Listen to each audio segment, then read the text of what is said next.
ಹೊಸ ICC rules for catches ಬಗ್ಗೆ ಒಂಚೂರು ಹೇಳ್ತೀರಾ? ಈಗ ಇಂಪ್ಲಿಮೆಂಟ್ ಮಾಡ್ತಾ ಇದಾರಲ್ಲ ಅದ್ರ ಬಗ್ಗೆ. ಅದು ಈಗ ಮಹಾರಾಜ ಟ್ರೋಫಿಯಲ್ಲೂ ನಾವು ಇಂಪ್ಲಿಮೆಂಟ್ ಮಾಡ್ತೀವಿ. ಇದು ದಿಸ್ ಇಸ್ ಅಬೌಟ್ ಬನ್ನಿ ಹಾಪ್ ಕ್ಯಾಚಸ್ ಅಂತ ಹೇಳ್ತಾರೆ.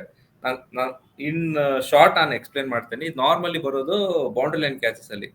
ಮುಂಚೆ ಏನಾಗ್ತಾ ಇತ್ತು, ಬೌಂಡ್ರಿ ಲೈನ್ ಒಳಗಡೆ ನಾವು ಫಸ್ಟ್ ಕ್ಯಾಚ್ ಹಿಡಿದು ನಮ್ ಬಾಡಿ ಬ್ಯಾಲೆನ್ಸ್ ತಪ್ತಾ ಇದೆ ಅಂತ ಮೇಲ್ ತೂರಿ ನಾವು ಬೌಂಡ್ರಿ ಲೈನ್ ಆಚೆ ಹೋಗ್ತಾ ಇದ್ದೆ. ಅಲ್ಲಿಂದ ನಾನು ಜಿಗಿದು ಟ್ಯಾಪ್ ಮಾಡ್ತಾ ಇದ್ದೆ, ಮತ್ ನಾನು ಅಲ್ಲೇ ಇರ್ತಾ ಇದ್ದೆ.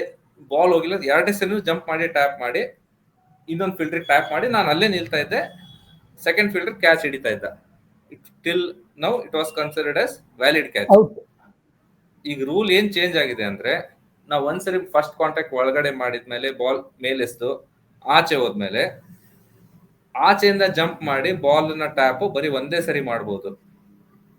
ಪ್ಲಸ್ ನಾನು ಒಂದ್ಸರಿ ಟ್ಯಾಪ್ ಮಾಡಿದ್ಮೇಲೆ ನಾನು ಲ್ಯಾಂಡ್ ಬೌಂಡ್ರಿ ಲೈನ್ ಒಳಗಡೆನೆ ಆಗ್ಬೇಕು. ಅವ್ನು ಇನ್ನೊಬ್ಬ ಕ್ಯಾಚ್ ಹಿಡ್ದ, ಬಟ್ ನಾನು ಲ್ಯಾಂಡ್ ಹೊರಗಡೆ ಆದ್ರೆ ಇಟ್ ಇಸ್ 6.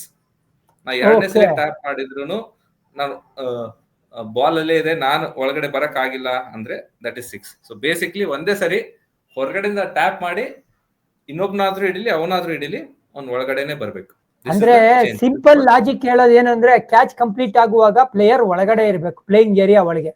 ಕರೆಕ್ಟಾ? ಕರೆಕ್ಟ್.